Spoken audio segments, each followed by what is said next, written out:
Hello दोस्तों, rock study में आपका स्वागत है। आज हम लोग बात करेंगे मूल अधिकार या मौलिक अधिकार अधिकार जो है 12 से 35 में जिसकी चर्चा की गई है। हम लोग ने 12 से लेकर 28 तक के अनुच्छेद को हम लोग ने पिछले वीडियो में देख लिए हैं। हम लोग अब आगे चल रहे हैं, यानी कि 29 से लेके हम लोग यहाँ से चल रहे हैं। जैसे कि हम लोग देखते हैं कि 29 और 30 में जो है यहाँ पे क्या है, संस्कृति एवं शिक्षा संबंधी अधिकार है। 29 और 30 में किसके लिए? शिक्षा और संस्कृति किसके लिए? अल्पसंख्यक के लिए। अल्पसंख्यक किसको बोलते हैं? जिसकी जनसंख्या कितना है, 10% से कम है, उसको क्या कहते हैं? अल्पसंख्यक कहते हैं। उसके लिए जो है चर्चा की गई है संविधान के अनुच्छेद संख्या कितना, 29 और 30 में, कि शिक्षा और संस्कृति से उसको कोई नहीं रोक सकता है। मान लीजिए कोई भी अल्पसंख्यक है, वो अगर किसी शैक्षणिक संस्थान में अगर वो शिक्षा प्राप्त करना चाहते हैं तो उसको वहां जाने से कोई रोक नहीं सकता है। यानी कि किसी भी अल्पसंख्यक को आप उसके भाषा के आधार पर या उसके संस्कृति के आधार पर वहाँ कहीं पे जाने से, प्रवेश से रोक नहीं सकते हैं। ठीक है।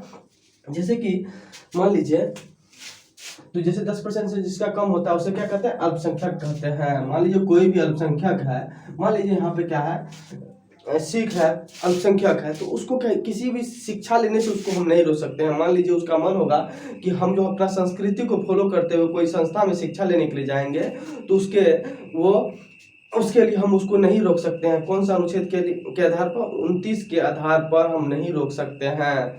ठीक है। उसके बाद है शिक्षा लेने से और संस्कृति के आधार पर हम उसको वहां से नहीं रोक सकते हैं। किसको? अल्पसंख्यक को। 29 में हम लोग देखें, अब लोग अनुच्छेद 30 में देखेंगे अल्पसंख्यकों का शिक्षण संरक्षण।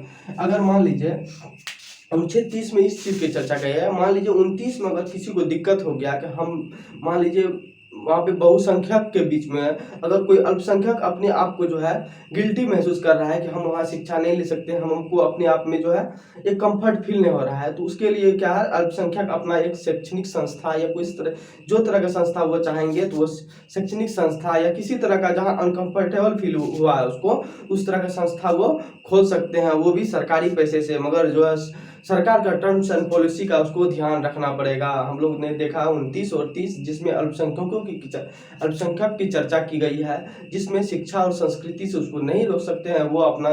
वो जो अल्पसंख्यक जो है उसके लिए एक स्पेशल जो है संस्था भी खोल सकती है, अपना संस्था भी वो खोल सकते हैं। ठीक है।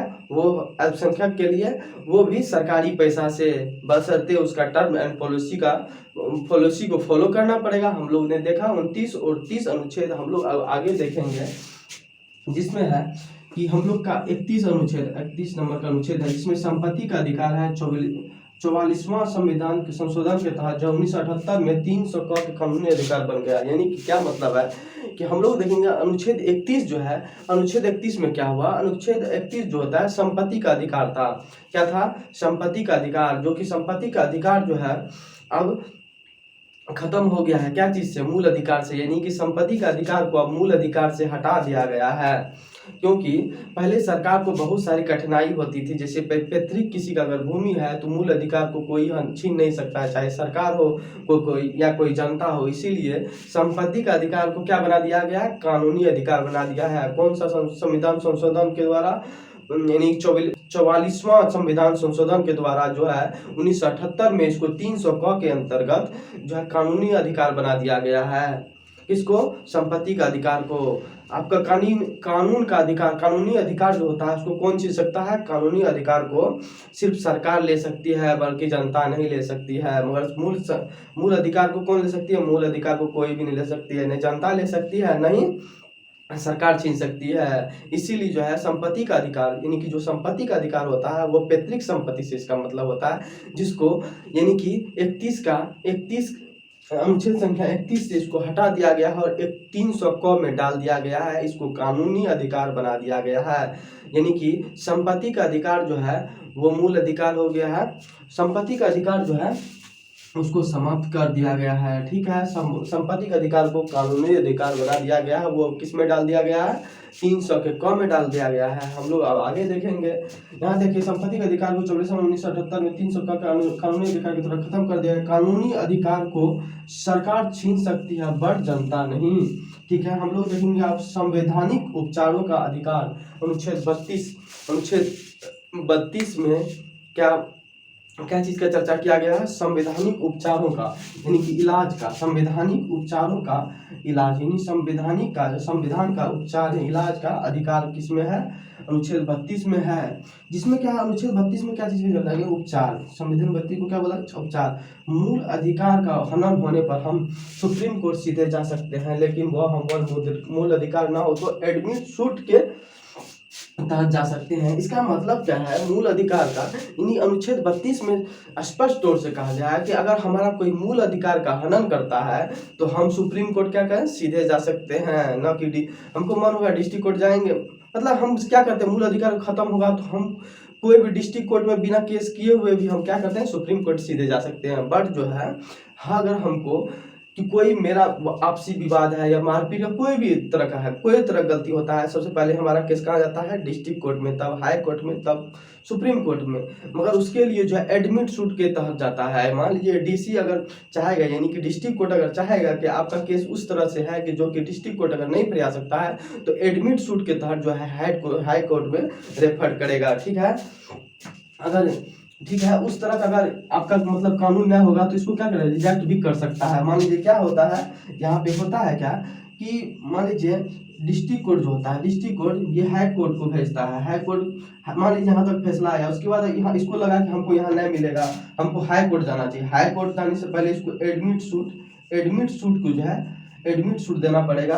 कोर्ट में होता है एडमिट सूट के तहत जो है 2 से 3 दिन का प्रोसेस होता है। उसके तहत आप जो है हाई कोर्ट जा सकते हैं। हाई कोर्ट में अगर आपको न्याय नहीं मिल रहा है, लग रहा है कि हमको सुप्रीम कोर्ट जाना चाहिए, तो फिर एडमिट सूट उस केस को करवाना पड़ेगा, तब आप जो है सुप्रीम कोर्ट जा सकते हैं। मगर मूल अधिकार का जब भी आपका हनन होगा अनुच्छेद 32 के तहत आप जो है डायरेक्ट सुप्रीम कोर्ट जा सकते हैं। ठीक है, ये सुप्रीम कोर्ट जो है मूल अधिकार का हनन जो होता है उसके लिए जो है अनुच्छेद 32 के तहत जो है उसका वो सुप्रीम कोर्ट जा सकता है। उसके बाद जो है सुप्रीम कोर्ट जो है 5 तरह की रीट जारी करती है। कितने तरह के जो रीट जारी करती है? 5 तरह के रीट जारी करती है। यानी 32 के तहत, अनुच्छेद 32 के तहत जो है सुप्रीम कोर्ट जो है 5 तरह के रीट या याचिका या समादेश जारी करती है। कितने तरह के? 5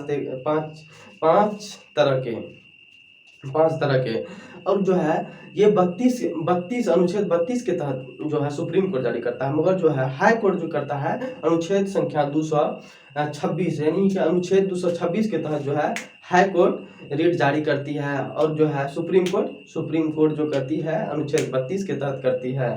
बंदी प्रत्यक्षीकरण, यानी कि बंदी प्रत्यक्षीकरण मतलब हो गया हार्बियस कॉर्पस। उसके बाद परमादेश यानी कि मेंडेमस। उसके बाद अधिकार परीक्षा जिसको कोवेरेंटो बोलते हैं, जिसको क्या बोलते हैं? कोवेरेंटो बोला जाता है। उसके बाद है प्रतिषेध और उत्प्रेषण। ये क्या होता है? बंदी प्रत्यक्षीकरण क्या होता है? ये जो है रीट की तरफ से अगर देखा जाए तो व्यक्तिगत तौर पे अगर देखा जाए तो ये सबसे बड़ा क्या होता है? रीट होता है। व्यक्तिगत तौर पे अगर देखा जाए तो ये क्या होता है? सबसे बड़ा रीट होता है। इसमें क्या होता है? अधिकारी को जिसको बंदी बनाया है उसको जो है सशरीर जो है 24 घंटा के अंदर जो है अदालत में पेश करना होता है। किसके पास? जज के पास पेश करना होता है। इसी को बोला जाता है हार्बियस कॉर्पस। ठीक है, हम लोग अगर उसके बाद देखेंगे क्या?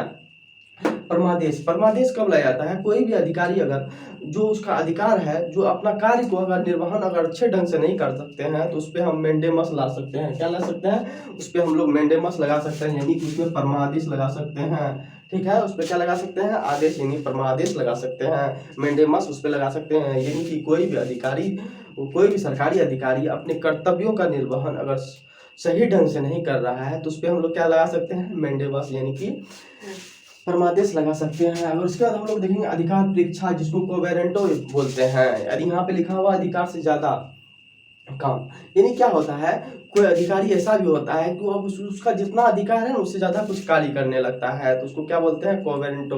उस पर अधिकार परीक्षा हम लोग लगा सकते हैं। क्या लगा सकते हैं? कोवेरेंटो लगा सकते हैं। अधिकारी अपना जरूरत से ज्यादा अगर कोई कार्य कर दे, यानी कि उसको अधिकार है कि मतलब मान लीजिए इसको इस कानून के तहत इतना ही सजा मिलनी चाहिए, मगर वो अधिकारी क्या करेगा? उससे उसको ज्यादा सजा दे देगी। उस पर हम लोग क्या लगा सकते हैं?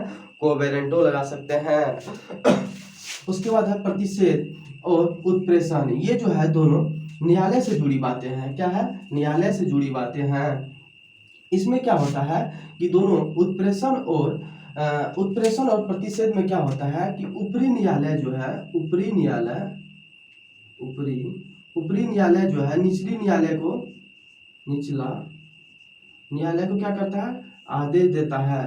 तो प्रतिषेध में क्या होता है कि कोई जैसे कि है कोई मुकदमा क्या है, चालू है, इसमें क्या होता है, फैसला सुना दिया जाता है या जिसका फैसला हो जाता है। उत्प्रेषण में क्या होता है, जिसका फैसला हो जाता है। प्रतिषेध में क्या होता है, जो चालू होता है। तो उसको क्या करता है, ऊपरी न्यायालय जो है, इसको ऊपरी न्यायालय इस पे रोक लगा देती है कि आप जो ये मुकदमा लगा रहे हैं इनलीगल है, इसको आप नहीं सुना सकते हैं, ये आपके क्षेत्र से बाहर है या जो भी है, यानी कि उस तरह का मुकदमा आप यहाँ पे नहीं चला सकते हैं। ऊपरी न्यायालय जो है यहाँ निचले न्यायालय को ये फैसला देता है, इस पे रोक लगा सकता है। इसमें प्रतिषेध में क्या होता है, कोई भी मुकदमा चालू होता है। उत्प्रेषण में क्या होता है, जिसका फैसला हो जाता है उसको क्या बोलते हैं, उत्प्रेषण बोलते हैं। कि मान लीजिए एक बार क्या हुआ था, जैसे कि बाबरी मस्जिद और राम मंदिर का जो ये फैसला था, उस पर इलाहाबाद कोर्ट अपना जो है न्याय जो है, इलाहाबाद कोर्ट हाई कोर्ट जो है अपना फैसला सुना दी थी, मगर उसको जो है बाद में क्या किया, उत्प्रेषण के तहत उसको खत्म किया गया। जैसे कि कोई भी फैसला किसी कोर्ट का अगर खत्म होता है तो उससे किससे होता है, उत्प्रेषण के द्वारा उसको खत्म कर दिया जाता है। ठीक है, ये फैसला को ही खत्म कर दिया जाता है। कौन, ऊपरी न्यायालय करती है। कौन सा न्यायालय के लिए, छुटकी न्यायालय, ये निचली न्यायालय को ऊपरी न्यायालय क्या करती है, उस फैसला को खत्म कर देती है। यानी वो कानून को ही, वो जो फैसला सुना है उसको ही ये खत्म कर देती है। कौन कानून के द्वारा, उत्प्रेषण कानून यानी रीट के द्वारा, उत्प्रेषण रीट के द्वारा। यहाँ अगर प्रतिषेध में क्या होता है, कोई भी ऊपरी न्यायालय जो है अगर कोई मुकदमा चल रहा है तो उस तरह का मुकदमा ये नहीं ले सकता है जिसको ये चालू रहेगा, तो तब ये ऊपरी न्यायालय क्या करता है, बंद करा देता है। यहाँ जब उत्प्रेषण में क्या होता है, जब फैसला सुना दिए हैं तो उसको बाद में खारिज भी कर सकता है। ये काम था प्रतिषेध, यानी कि प्रतिषेध और उत्प्रेरण का, प्रोहिबिटेशन और जो है उसके बाद उत्प्रेषण का। ठीक है, हम लोग ने देखा कि अनुच्छेद 29, 30, 31, 32 को हम लोग ने देखा। अगर ये वीडियो आप लोग को अच्छा लगा हो, मेरे समझाने का अगर तरीका अगर अच्छा हो तो आप मेरे वीडियो को लाइक कीजिएगा, मेरे चैनल को सब्सक्राइब कीजिएगा और ये अपने दोस्तों तक जरूर सेंड कीजिएगा। धन्यवाद।